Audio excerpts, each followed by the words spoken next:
Atmosfera terrestre, verdade e luz. Produção, direção e realização da USE, União das Sociedades Espíritas Intermunicipal de Ribeirão Preto. Órgão da USE, Estado de São Paulo.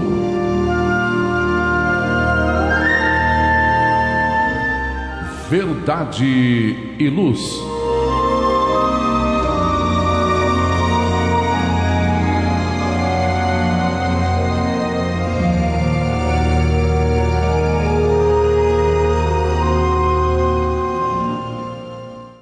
Esta é a edição de número 28 de 2025 do programa Verdade e Luz.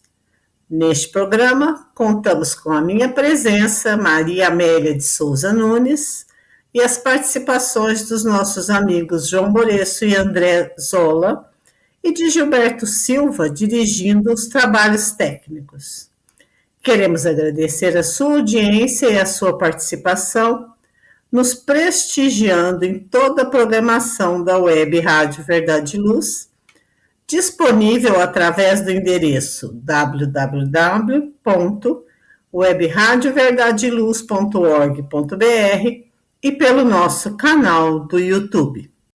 O programa Verdade e Luz tem o apoio da Vischer Seguros, especializada em seguros de veículos, residenciais e pessoais. Ao fazer seguros, consulte sempre a Vischer Seguros pelo telefone 3625-5500. Vischer Seguros, há 25 anos trabalhando pela sua segurança com confiança. Vischer Seguros, telefone 3625-5500. Olá, a Livraria Verdade e Luz reabriu. Atendemos pelo WhatsApp 16 920003870 com delivery. Enviamos os livros para você. Consulte a taxa de entrega. Use Ribeirão, mais perto de você.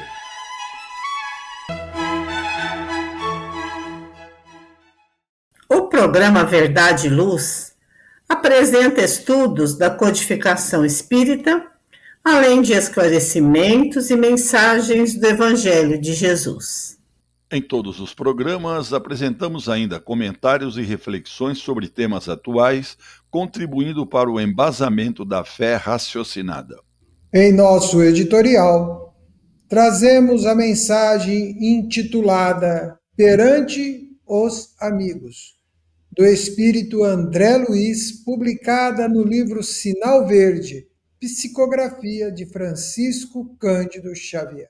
Dando continuidade ao estudo de O Livro dos Espíritos, no livro 3º, As Leis Morais, capítulo 5, Lei de Conservação, apresentaremos nossas considerações diante das perguntas de números 712 a 714A, encontradas no item 2, Meios de Conservação, e item 3, Gozos dos Bens na Terra. No momento evangélico, prosseguindo com os estudos do livro Caminho, Verdade e Vida, apresentaremos mais uma mensagem do Espírito Emmanuel, com a lição de número 6, com o título Esforço e Oração. E no quadro Diálogo à Luz do Espiritismo, utilizando o livro Divaldo Franco Responde, volume 2, organizado por Cláudia Saegusa, estamos no capítulo que trata sobre pais e filhos, com o item Pais que delegam a educação para as mães. Agradecemos sua audiência e enviamos a vocês nossas fraternas vibrações de paz. Verdade e Luz. No programa Verdade e Luz, o editorial A Opinião Espírita. Vamos ao nosso editorial de hoje, no programa 28 de 2025. O editorial com o título Perante os Amigos, uma mensagem de André Luiz, que está no livro Sinal Verde, Psicografia de Francisco Cândido Xavier.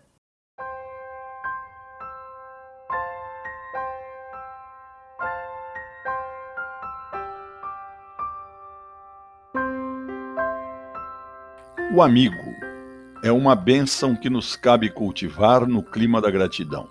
Quem diz que ama e não procura compreender e nem auxiliar, nem amparar, nem servir, não sair de si mesmo ao encontro do amor em alguém.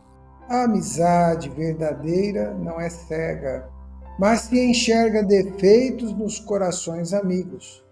Sabe amá-los e entendê-los mesmo assim.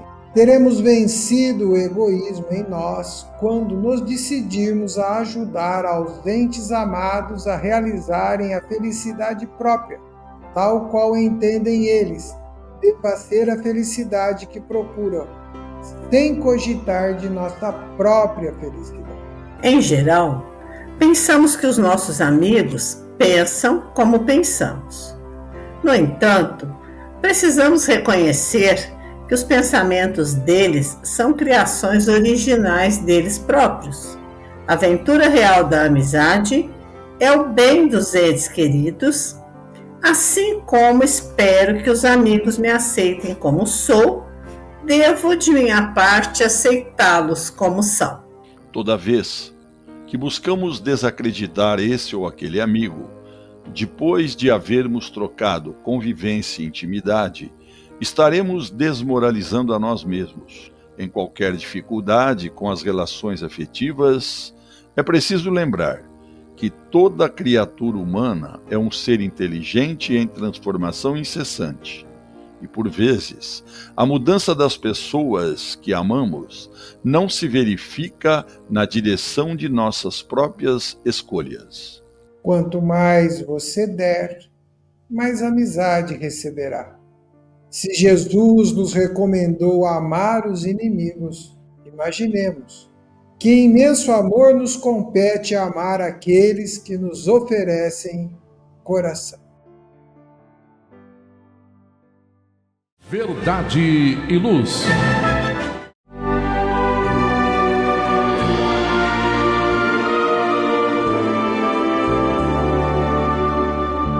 O Livro dos Espíritos apresenta um manancial rico de valores morais, indicando o caminho correto para a humanidade superar as suas dificuldades. Marco inicial e pedra fundamental do Espiritismo, o Livro dos Espíritos contém os princípios básicos da doutrina espírita, valiosa oportunidade de estudar sobre a imortalidade da alma, de onde viemos e para onde iremos, a natureza dos espíritos e suas relações com as pessoas, as leis morais, a vida futura e o porvir da humanidade. A partir desse momento, no programa Verdade e Luz, estudando o Livro dos Espíritos.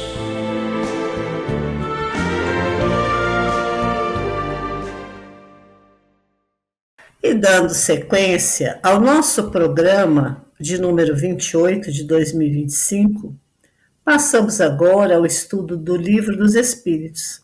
Estamos estudando no livro terceiro, As Leis Morais, o capítulo 5, Lei de Conservação. Vamos à pergunta 712. Kardec assim perguntou aos espíritos: com que fim Deus fez atrativos os gozos dos bens materiais, João? E os amigos espirituais responderam: para instigar o homem ao cumprimento da sua missão, e também para o provar na tentação. E ele então volta a perguntar, 712A. Qual o objetivo dessa tentação, João?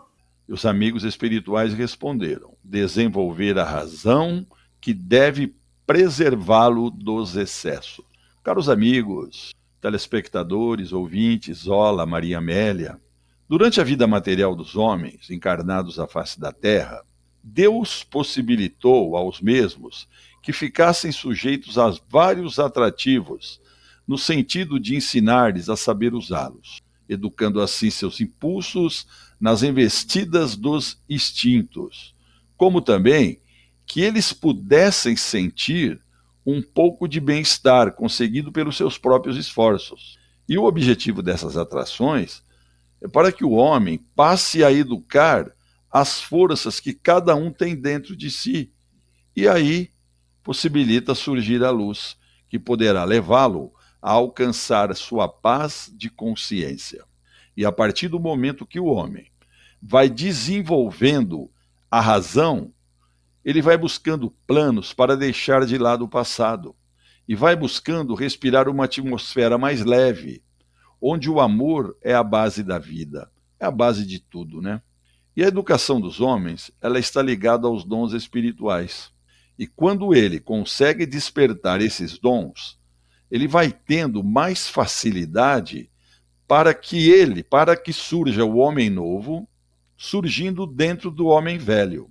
Paulo, na carta aos Romanos, no capítulo 11, versículo 29, em um trecho ele nos diz: os homens não poderiam usar os bens terrenos somente pela sua utilidade, devendo também usá-los como instrumentos para despertar os seus valores espirituais, utilizando o seu esforço, concretizar a sua conquista. Eis aí a beleza da vida, dentro da vida de Deus. E nós temos os caminhos para a felicidade abertos por Jesus. E o Senhor, ele pôs atrativos nos bens materiais para estímulo dos homens, para que estes rompessem a ignorância, avançando pela porta estreita do esforço próprio, passando assim a conhecer a verdade. Obrigada, João. Dando sequência à pergunta 713. Kardec pergunta: os gozos têm limites traçados pela natureza? André. E os espíritos da codificação respondem, aspas, sim, para vos mostrar o termo do necessário, mas pelos vossos excessos chegais até o aborrecimento, e com isso vos punis a vós mesmo. A natureza, ela é sábia e é equilibrada. O nosso próprio corpo, ele é sábio.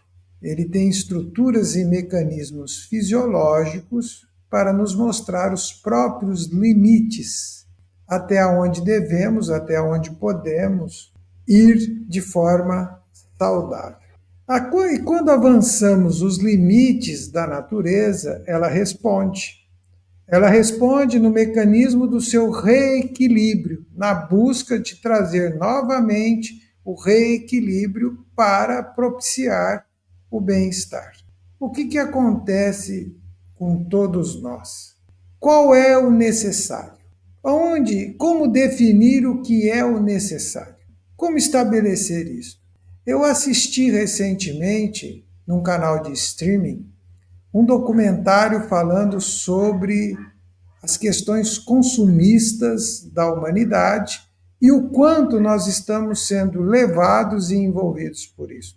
Neste documentário, o apresentador chega a citar que diariamente a humanidade descarta mais de 10 milhões de aparelhos celulares. O celular é um benefício? É. Nós precisamos dele? Sim. Mas, para que isto aconteça, alguns de nós imaginam que ter 3 ou 4 celulares é necessário. Alguns de nós ficam em filas para poder comprar o novo modelo que vai estar disponível. E deixamos de pensar que tudo isso, para que aconteça, a Mãe Natureza tem que fornecer os elementos básicos necessários, os minerais, a matéria-prima. Então, nós estamos agindo compulsivamente, extraindo da natureza excessivamente para um uso desmedido, desequilibrado, desorganizado. Qual é a consequência disso? A natureza tem limites e tem fins. Nada vai ser extraído e até um ponto de se esgotar. Qual é a consequência? Hoje nós produzimos montanhas de lixo. Eu acho muito interessante as pessoas estarem preocupadas com as selvas, né? Preocupadas com os oceanos e deixam de olhar a imensa demanda que geram nas suas casas de lixos e não estão preocupadas em descartá-los de forma organizada e ordeira. e não acham que o lixo é um problema dele, porque depois que saiu da sua casa, é o problema do Estado, é o problema da cidade, esquecendo que nós somos seres integrados ao mundo, temos uma relação de 360 graus com a humanidade e, de alguma forma, isso vai voltar para a nossa porta, nem que for numa conta mais alta de uma série de itens dos quais somos pessoas que nos beneficiamos. Então, diante disso, nós precisamos entender e compreender que o esforço é individual. A iniciativa é de cada um, até pelo seu próprio equilíbrio. Às vezes, nós deixamos de olhar para dentro do nosso guarda-roupa e temos lá 30 camisas, 10, 12 pares de sapato e não estamos satisfeitos. Então, assim, esse desequilíbrio, ele começa pelas iniciativas individuais e a natureza vai responder. Eu li um artigo recentemente sobre o deserto do Atacama. Fica aqui o convite ao nosso telespectador, à nossa telespectadora, para ver as montanhas de grife de roupas que foram descartadas no deserto do Atacama. Então, observe como nós estamos produzindo incessantemente e não usando nem aquilo que produzimos. É lógico que tudo isso, de uma maneira ou de outra, chegará até nós, seja na alteração do clima, seja no desequilíbrio ambiental, seja na desorganização social, seja da forma que imaginarmos que isso possa acontecer. Então, como diz a pergunta, né? Nós precisamos aprender a viver com o necessário, com a alimentação necessária, com a moradia necessária, com os bens tecnológicos necessários que nos farão bem e que esse uso seja feito de forma equilibrada e organizada. E pararmos de responsabilizar o mundo, as pessoas, os estados, os governantes, e entender que também somos responsáveis por cada escolha que fazemos. Amanhã, a natureza irá responder. E não se imagine isento da resposta. Se não der para mudar o mundo, mude a você mesmo. Faça a sua parte. Obrigada, Zola. A gente já está vendo aí, né? Temperaturas de 46 graus na Europa. Então, é o retorno que a natureza está nos dando, né? Vamos fazer um pequeno intervalo para as inserções dos nossos comerciais e já voltamos. Verdade e Luz. Olá, a Livraria Verdade e Luz reabriu. Atendemos pelo WhatsApp 16 92000 3870 com delivery. Enviamos os livros para você. Consulte a taxa de entrega. Use Ribeirão, mais perto de você.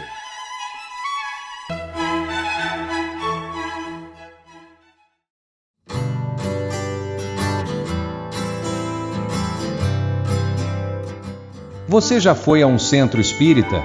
O centro espírita é uma escola onde podemos aprender e ensinar, espalhar o bem e exercitar a solidariedade. Existe sempre um centro espírita perto de você, com horário e dia de sua conveniência. Faça parte de um centro espírita. Aprenda a dividir, a estudar junto, a trocar sorrisos e experiências. No centro espírita você encontra amigos e faz mais amigos. Respeita as diferenças e aprimora os seus conhecimentos. Frequente um centro espírita. Uma campanha da USE Ribeirão. Saiba mais em www.userp.org.br.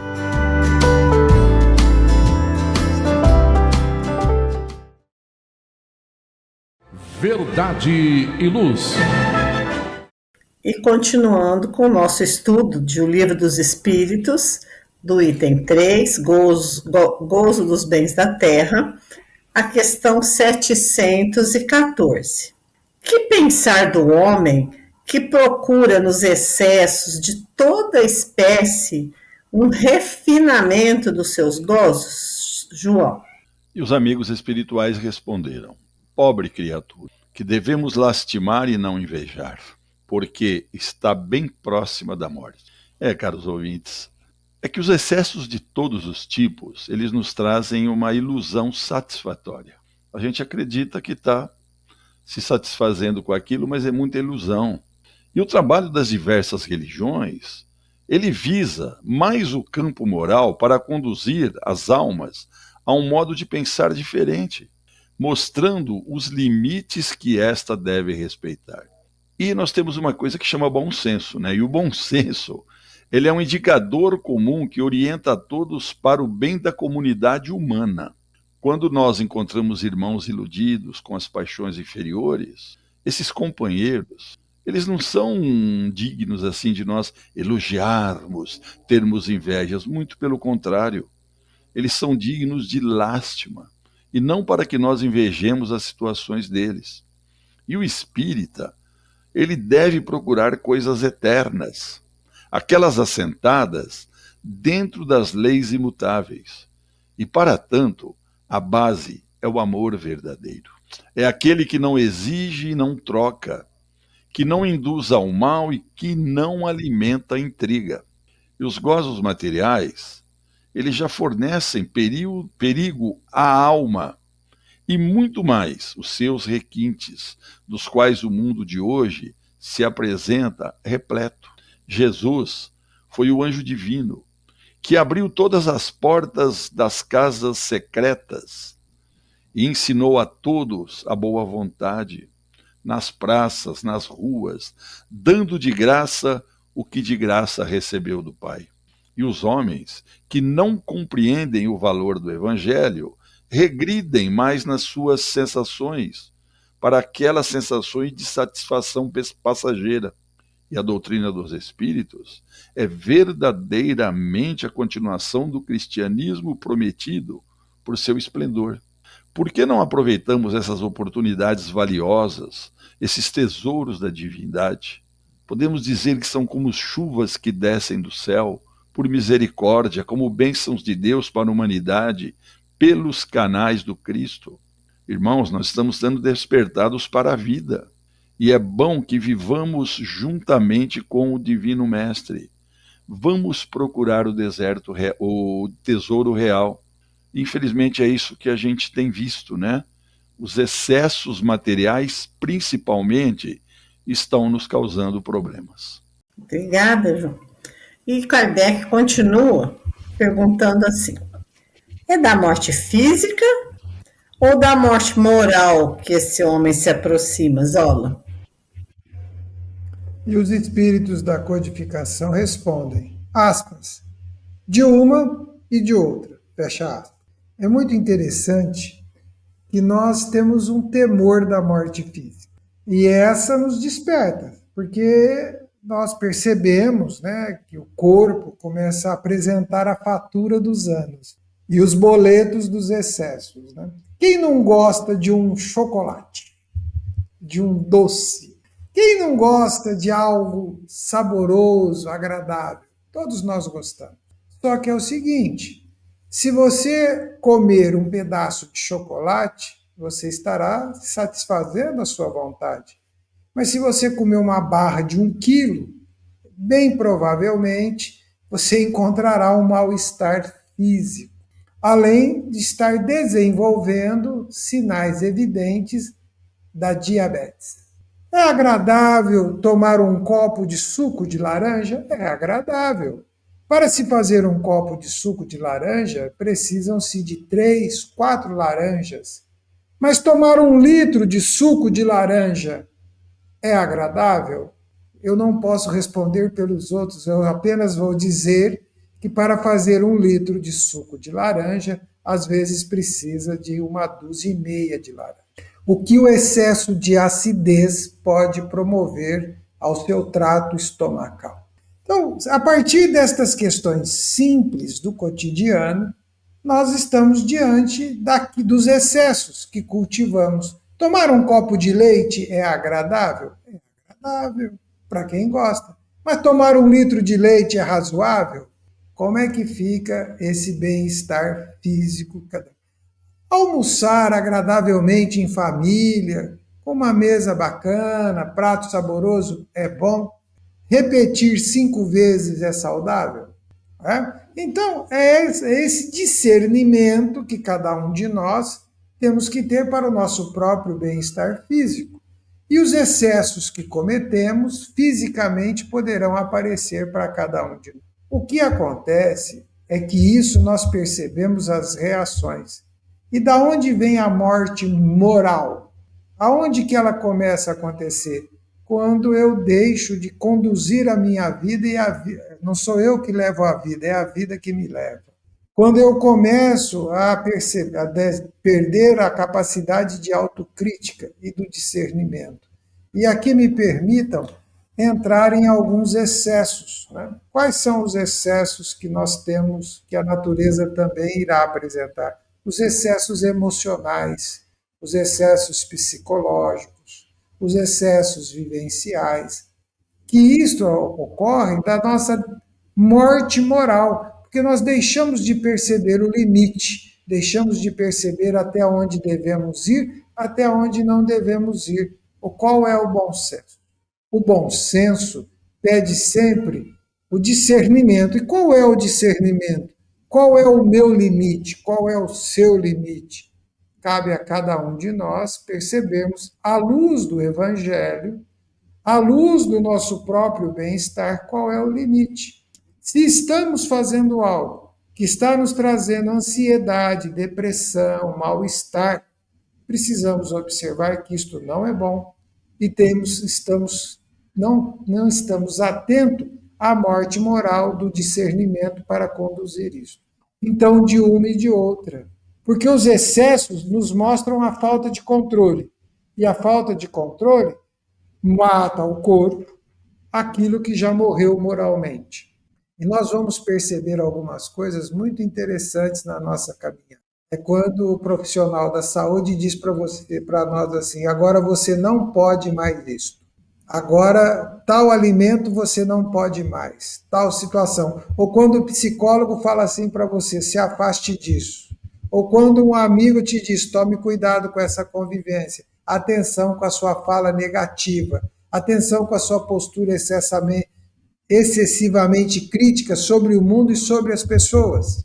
Então, esses cuidados do cotidiano, porque às vezes a gente acha daquela moral distante, né? Daqueles arquétipos que carregamos nas nossas cabeças sobre moral. Eu prefiro falar de todo dia, de toda hora, daquilo que está na nossa mão a qualquer momento e a qualquer instante. Então, que nós possamos nos afastar da morte física e da morte moral, entendendo que o limite do bem viver é gozar a paz, à luz do Evangelho, à luz da bondade divina. Obrigada, Zona. Bom, e assim nós chegamos ao fim do nosso estudo de hoje, de O Livro dos Espíritos. Convido a todos vocês a estudarem esse livro, né, que tanto bem nos faz.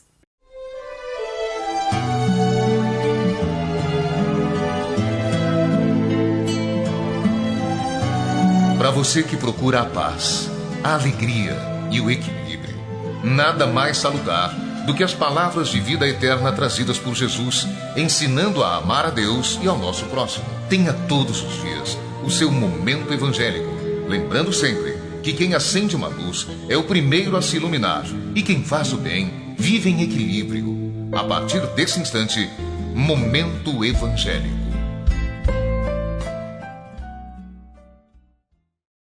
Passamos agora ao nosso Momento Evangélico de hoje, do programa 28 de 2025. Estamos estudando o livro Caminho, Verdade e Vida, de Emmanuel, psicografado por Francisco Cândido Xavier, hoje com a lição de número 6, intitulada Esforço e Oração. E começa assim. E, despedida a multidão, subiu ao monte a fim de orar à parte. E, chegada já à tarde, estava ali só.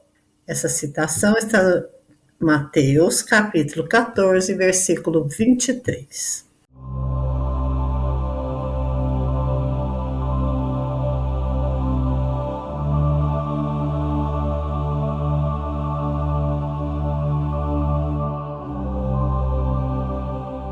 De vez em quando, surgem grupos religiosos que preconizam o absoluto retiro das lutas humanas para os serviços da oração. Nesse particular, entretanto, o mestre é sempre fonte dos ensinamentos vivos. O trabalho e a prece são duas características de sua atividade divina. Jesus nunca se encerrou à distância das criaturas com o fim de permanecer em contemplação absoluta dos quadros divinos que lhe iluminavam o coração, mas também cultivou a prece em sua altura celestial. Despedida a multidão, terminado o esforço diário, estabelecia a pausa necessária para meditar à parte, comungando com o Pai na oração solitária e sublime. Se alguém permanece na Terra, é com o objetivo de alcançar um ponto mais alto, nas expressões evolutivas, pelo trabalho que foi convocado a fazer. E pela oração, o homem recebe de Deus o auxílio indispensável à santificação da tarefa. Esforço e prece completam-se no todo da atividade espiritual. A criatura que apenas trabalhasse sem método e sem descanso acabaria desesperada, em horrível secura de coração. Aquela que apenas se mantivesse genuflexa estaria ameaçada de sucumbir pela paralisia e ociosidade. A oração ilumina o trabalho e a ação é como um livro de luz na vida espiritualizada. Cuida de teus deveres, porque para isso permaneces no mundo. Mas nunca te esqueças desse monte, localizado em teus sentimentos mais nobres, a fim de orares à parte, recordando o Senhor. Que bela lição, né, gente? Começando pelo título: esforço e oração, trabalho e prece. É manter sempre o nosso contato com Deus, sabendo, tendo a certeza de que se fizermos a nossa parte, sempre seremos atendidos. Não é isso, João? Maria Amélia, e importante é dessa lição que ela nos leva a uma reflexão, né? A importância de não fazer o mal, mas fazer o bem. Que não adianta você só não fazer o mal, você tem que fazer o bem. E Emmanuel, ele é bem claro nas lições, né? E ele fala como Jesus, ele tinha um compromisso com as duas atitudes que devem fazer parte de um homem de bem, ou seja, trabalhar e orar. E ambas se completam. E elas devem estar integradas, pois integram o homem com Deus. E ainda hoje, nós temos alguns religiosos que vivem na clausura. Deus, com certeza, sabe o que passa no coração daquelas criaturas. Contudo, nós devemos seguir o exemplo de Jesus, que aliou muito bem as duas virtudes, né? De ser um trabalhador incansável e de se manter sempre ligado ao Pai pela oração. Espíritos superiores foram questionados por Kardec no Livro dos Espíritos, na questão 657. Kardec perguntou: tem perante Deus algum mérito os que se consagram à vida contemplativa, uma vez que nenhum mal fazem e só em Deus pensam? E os amigos da codificação responderam-lhe: não, porquanto, se é certo que não fazem o mal, também o é que não fazem o bem e dessa forma se tornam inúteis. Foi a resposta dos amigos espirituais. Demais, não fazer o bem já é um mal. E Deus, ele quer que o homem pense nele, mas não quer que o homem só pense nele. Por quê? Ele impõe e nós temos deveres a cumprir na terra. Agora, quem passa todo o tempo na meditação e na contemplação, nada faz de meritório aos olhos de Deus. Por quê? Vive uma vida toda pessoal e podemos dizer inútil à humanidade. E Deus lhe pedirá contas do bem que não houver feito. Desse modo, devemos, além de não fazer o mal, fazer o bem através do trabalho, de modo interligado com Deus a partir das atitudes cristãs, queridos irmãos. E tem uma história que eu não vou contar toda, eu vou contar só um trecho de um homem que ele morava em uma cidade e ele resolveu fazer o bem. Eu só vou fazer o bem, não vou fazer o mal. Ele comprou uma casa meio retirada da cidade. E ele comprou livros de todas as religiões. Ele se comunicava com a comunidade o mínimo possível, porque ele pensava assim, eu tenho que ser agradável a Deus e conhecer todas as religiões. Eu não vou conversar com as pessoas, porque aí eu posso correr o risco de magoar uma pessoa, posso fazer o mal para a pessoa. Ele vivia dessa forma. E o que aconteceu? Ele desencarnou. E quando ele chegou no portal que divide a vida espiritual com a vida material com a vida espiritual, tinha um guardião lá que falou para ele, peraí, onde você vai? Eu vou entrar, não. Primeiro eu quero saber o que você fez de bom na Terra. Olha, eu me isolei, eu comprei livros, eu não falava bobagem, eu não fazia isso, não fazia aquilo. Tudo bem. Mas o que você fez de bom para o seu semelhante? Ele falou assim, você traz a cabeça muito iluminada, mas o coração vazio. Volte, faça o bem para o seu semelhante e aí você volta. É uma história que diz bem a lição, né? Nós não devemos fazer o mal, mas nós temos que fazer o bem. Acho que é uma coisa bem interessante, porque quem acha que ficar só na contemplação vai resolver o problema, está criando um problema, né? Precisamos você falou tudo. unirmos o trabalho à oração. E Jesus já falava isso, né? Eu trabalho e meu pai trabalha também. Até hoje. E como é que nós vamos achar que não precisamos trabalhar? E por esse trabalho, a gente não precisa entender uma coisa grandiosa, né? Pode ser uma palavra com alguém, um gesto de carinho, de atenção, tem tantas formas, né, de trabalhar, e é isso que a gente precisa seguir fazendo, né? Obrigada, João. Verdade e Luz. Faça o Evangelho no lar. O lar é a primeira e mais valiosa escola da vida. A paz no mundo começa sob as telhas que nos acolhem. Viver em equilíbrio dentro de nossa casa é o primeiro e mais seguro passo para a harmonia entre as nações. Fortaleça os laços de fraternidade, realizando o Evangelho no lar frequentemente. Verdade e Luz. Num mundo cheio de contrastes, onde o mal parece sempre derrotar o bem, por que existe tanta desarmonia? A sociedade nunca terá paz? Já entendemos as lições trazidas por Jesus? Seguir seus passos é possível? Quando teremos felicidade?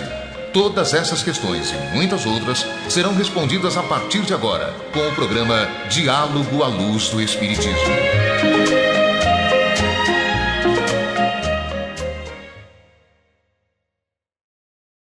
E vamos dar sequência ao nosso programa, agora com a parte que nós intitulamos de Diálogo à Luz do Espiritismo, nesse programa 28 de 2025.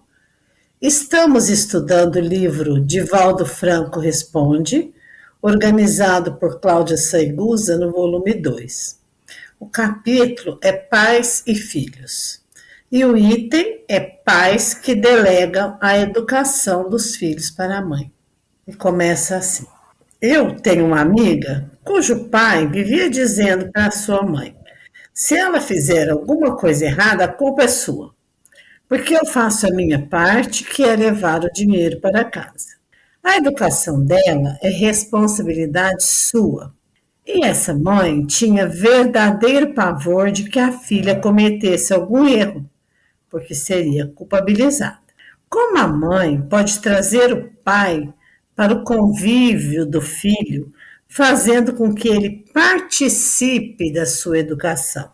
E o nosso querido Divaldo disse assim, em verdade, ele não amava essa filha, porque delegava à maternidade a tarefa mais difícil que é de educar. Ele não era um pai, mas sim um fornecedor de recursos.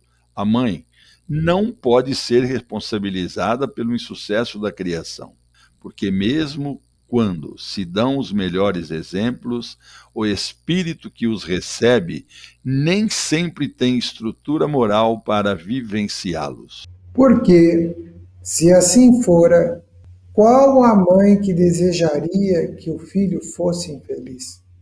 Ela empenha-se, sacrifica-se, doa-se totalmente. No entanto, às vezes, o filho é um espírito rebelde que assimila, mas não vivencia, o que certamente conseguirá em uma outra experiência.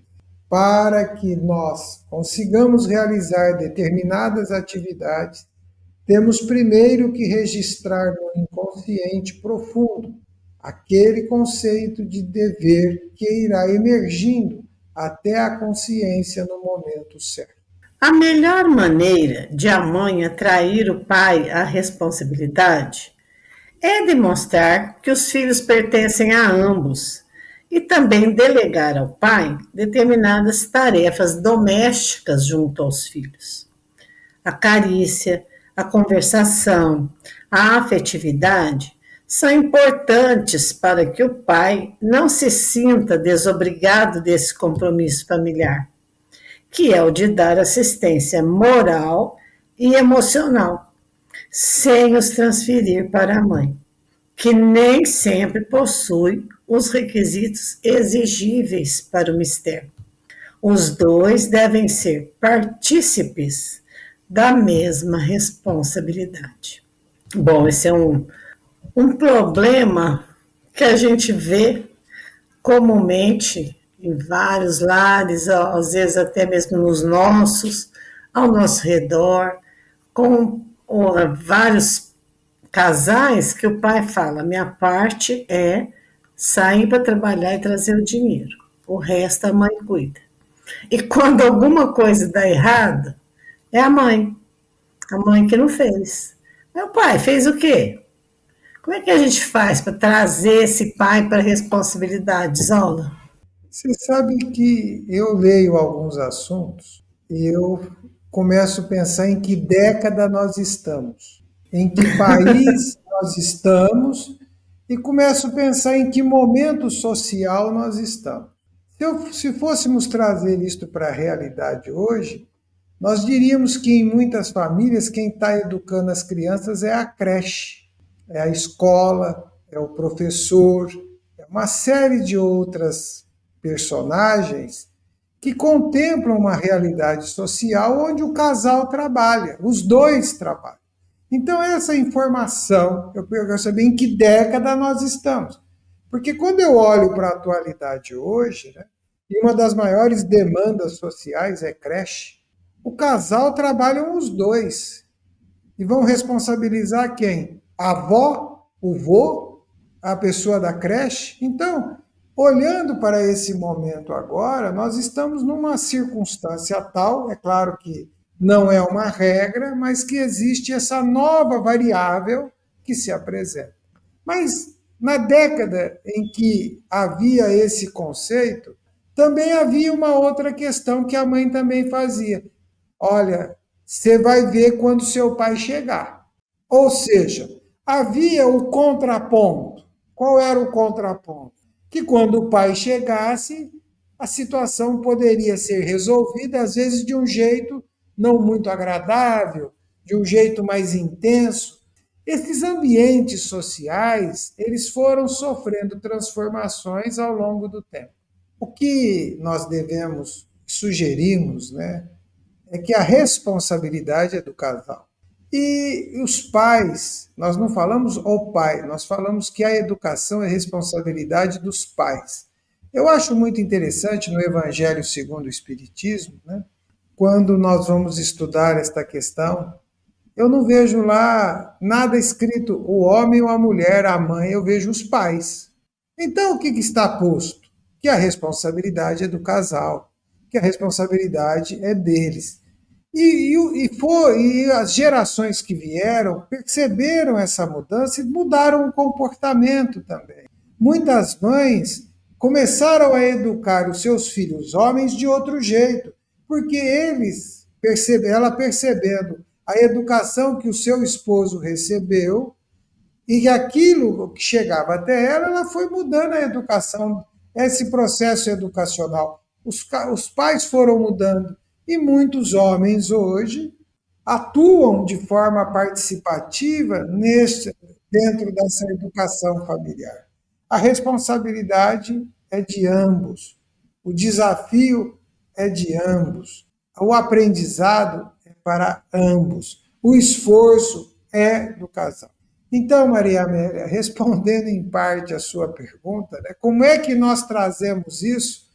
A questão não é trazer o homem, é trazer o casal a responsabilidade de ser pai e mãe, que é um desafio na atualidade. Porque imagina bem a série de situações que este casal está experimentando. E nós estamos passando por um outro processo social. Muitos estão sendo pais e mães mais maduros. Ou você tem aquela situação em plena juventude, e quem vai fazer a educação é os avós, e aqueles que fazem por opção estão mais maduros, estão numa outra fase da sua vida. Mas, em linhas gerais, eu sinto que as famílias, e uma sugestão, é que cultivem a religião, cultivem a fé, cultivem a crença de Deus, acenda a luz do Evangelho e da oração no ambiente. Porque pessoas com estes princípios, né, deveriam, e aí eu vou fazer um pequeno à parte, havia pessoas que cultivavam isso e falavam isso também para suas esposas. Então era um evangelho distorcido, fruto de um processo educacional de outros tempos. Mas, e essa luz do evangelho vai trazendo para o casal o convívio e o discernimento da responsabilidade dos dois. Então, homens, não tem nada de mais trocar fralda. Isso é o mais fácil. Dar papinha, dar banho. Não tem nada de mais fazer isso. Aliás, tem de maravilhoso. O mais difícil é a hora que esses espíritos que estão reencarnando agora começam a apresentar os seus potenciais intelectuais e de personalidade. Os argumentos, as falas, a leitura do ambiente familiar, a crítica natural destas situações. Então, que todos nós possamos vir para o processo da educação e, acima de tudo, oferecendo o melhor exemplo de uma boa convivência à luz do Evangelho. Acho que a palavra-chave é o exemplo, né? E o amor, que a gente tem acompanhado aqui nesse estudo do livro do Divaldo, são questões que realmente, ao longo do tempo, foram se modificando. Mas é o amor sempre, né? O diálogo, a conversação. Obrigada. Verdade e Luz. E assim estamos chegando ao final do nosso programa de hoje. Aos amigos que nos ouvem e nos assistem, agradecemos a sua participação. Agradecendo também ao André, ao João, ao Gilberto e também aos nossos patrocinadores. O programa Verdade e Luz tem o apoio da Vischer Seguros, especializada em seguros de veículos, residenciais e pessoais. Ao fazer seguros, consulte sempre a Vischer Seguros pelo telefone 3625-5500. Vischer Seguros, há 25 anos trabalhando pela sua segurança com confiança. Vischer Seguros, telefone 3625-5500. Olá, a Livraria Verdade e Luz reabriu.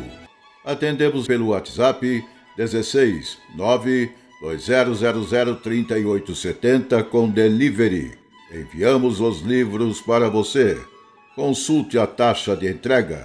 Use Ribeirão, mais perto de você.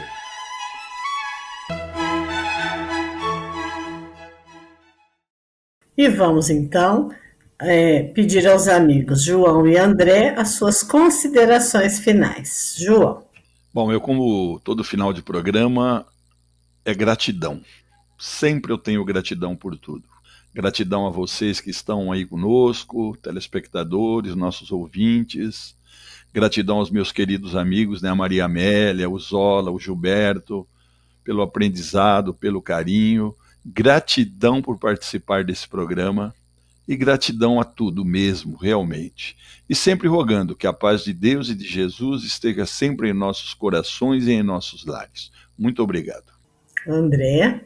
Reitero todas as palavras do João e peço que cada um de nós faça um esforço adicional pela paz no mundo. E a paz do mundo começa no cultivo dos pensamentos de bondade, de confiança, de paciência que devemos ter sempre. O mundo reflete a imaturidade de uma sociedade que caminha para a regeneração. Então, que os nossos pensamentos semeiem a paz no mundo e que, a partir disso, essa paz envolva a todos nós, onde estivermos e onde for. Obrigada. Também desejo o mesmo. Obrigada pela companhia de vocês. Obrigada, Gilberto.